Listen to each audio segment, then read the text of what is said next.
उत्तराखंड के राज्यपाल lieutenant general Gurmeet Singh ने उत्तराखंड सब एरिया द्वारा सशस्त्र बल भूतपूर्व सैनिक दिवस वेटरन्स डे के अवसर पर गढ़ी कैंट में आयोजित कार्यक्रम में बतौर मुख्य अतिथि प्रतिभाग किया।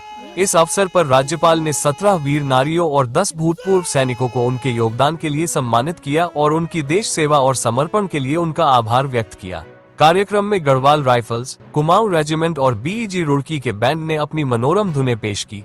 इस अवसर पर राज्यपाल ने कहा कि हमारे भूतपूर्व सैनिक केवल सेना के ही नहीं बल्कि पूरे राष्ट्र के आदर्श और प्रेरणा स्रोत हैं। पूर्व सैनिक अपने पूरे जीवन की सेवा और समर्पण को देश सेवा में लगा देते हैं। उनकी सेवाएं न केवल सीमाओं की रक्षा में बल्कि समाज और राष्ट्र निर्माण में भी अतुलनीय है। राज्यपाल ने सभी भूतपूर्व सैनिकों से अपील की कि वे अपने अनुभव और नेतृत्व का लाभ समाज हित और राष्ट्र निर्माण में करें। उन्होंने कहा कि आज हमें संकल्प लेना चाहिए कि हम अपने समाज, परिवार और राष्ट्र को नई ऊंचाइयों तक ले जाने में योगदान देंगे। राज्यपाल ने कहा कि वीर नारियों, सैनिक परिवारों और वेटरन्स की भलाई, उनकी स्वास्थ्य सेवाओं, ECHC लाभ और अन्य आवश्यकताओं का ध्यान रखना हम सभी की सामूहिक जिम्मेदारी है। राज्यपाल ने कहा कि भारतीय सेना ने सदैव विश्व के सामने एक उत्कृष्ट उदाहरण प्रस्तुत किया है। भारतीय सेना का नेशन फर्स्ट का मंत्र हर नागरिक के जीवन का आधार बनना चाहिए। राज्यपाल ने उत्तराखंड के वीरभूमि होने पर गर्व व्यक्त करते हुए कहा कि राज्य के हर घर से एक सैनिक है। इस वीरभूमि के शहीदों ने साहस, शौर्य और बलिदान का अद्वितीय परिचय दिया है। आज 9th armed forces veterans day है। बहुत ही खुशी है और कल हमारा 77th आर्मी डे होगा। आज हम सब ने मिलकर अपने मार्टियर्स को, अपने शहीदों को, उनकी सुप्रीम सेक्रीफाइस, उनके बलिदान को आज ट्रिब्यूट किया है, जो शौर्य स्मारक के ऊपर में सबने मिलकर। इसके बाद में हम वेटरन्स की एक मार्च पास्ट देखना चाहते हैं। मुझे यहाँ एक अलग ही एक वाइब्रेशन, एक साहस, शौर्य, एक जज्बा, वो ऐसा फील हो रहा है क्योंकि हमारे हर एक जवान के अंदर में, हर एक वेटरन के अंदर में राष्ट्र के लिए क्या करें, राष्ट्र निर्माण के लिए और अपने जो हमको जिम्मेवारी दी जाती हैं, नेशन फर्स्ट, सोवरेनिटी और टेरिटोरियल इंटीग्रिटी, उसके लिए हम अपने प्रोफेशनलिज्म से क्या करें। मैं आज के दिन में हर एक आर्म्ड फोर्सेस के सैनिक को, नौ सैनिक को, वायु सैनिक को आज के दिन की बहुत बहुत मुबारकबाद देना चाहता हूँ। वेटरन्स देश के वो जवान हैं जिन्होंने अपना पूरा जीवन, अपनी पूरी जवानी देश की रक्षा के लिए, राष्ट्र के निर्माण के लिए, राष्ट्र की सुरक्षा के लिए लगाया है और आज भी तत्पर हैं कि किस प्रकार हम राष्ट्र का निर्माण, समाज के अंदर में चरित्र निर्माण, उस कार्य के ऊपर में करें।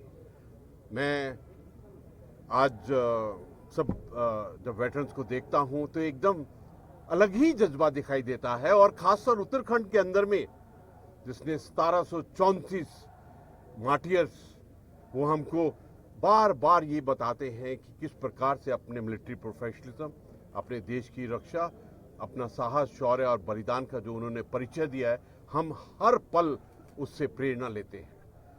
हमारे जितने भी वीर नारियां हैं, हमारे जितने भी सैनिकों के परिवार हैं, उनका वेलफेयर, उनका मेडिकल, CSD और जितनी भी उनकी ज़रूरतें हैं, उनका देखभाल करना हम सब की जिम्मेवारी है। और मुझे लगता है कि आज वेटरन्स डे के अंदर में हम सबको संकल्प लेना चाहिए, पूरे राष्ट्र को संकल्प लेना चाहिए कि किस प्रकार हम अपने वेटरन्स को, उनके परिवारों को और उनके परिजनों की देखभाल कर सकते हैं। और मुझे गर्व है कि हर एक सैनिक जो वेटरन है और उनके परिवार हैं, और उत्तराखंड के अंदर में तो हर घर में एक सैनिक है और जो हमारे यहाँ पे सेना बहुल्य और जो हम अपने सैनिकों की शौर्य की जो आज हमने अपने शौर्य स्मारक में किया है, जो सैन्य धाम में कर रहे हैं, मुझे ऐसा लगता है ये कि पूरे भारत के लिए, पूरे मानवता के लिए एक उदाहरण है कि किस प्रकार अपने राष्ट्र की रक्षा और अपने सैनिकों की सम्मान देना चाहिए। मैं एक बार फिर हर एक वेटरन को आज के दिन की बहुत बहुत हार्दिक बधाई और शुभकामनाएं। आज हमारे लिए ये भी दिन है कि हम संकल्प लें कि जो हमने जीवन के अंदर में ट्रेनिंग पाई है, जो लीडरशिप पाई है, जो जज्बा हमारा था, उसको पूरे देश के साथ में कैसे साझा करें। तो इस पल के ऊपर में 2047 के जो पूरे राष्ट्र के सपने हैं, ड्रीम्स हैं, विकसित राष्ट्र, आत्मनिर्भर भारत और किस प्रकार से विश्व गुरु बनना है, मुझे लगता है कि इसके अंदर में सबसे ज़्यादा जो रोल है वो वेटरन्स का ही है, क्योंकि आप जैसा लीडर, आप जैसे ट्रेनर और आप जैसा काम करने वाला जो कर्मयोगी है वो और कोई नहीं है। एक बार फिर आप सबको आज के दिन की बहुत बहुत मुबारक और जय हिंद। Thank you sir.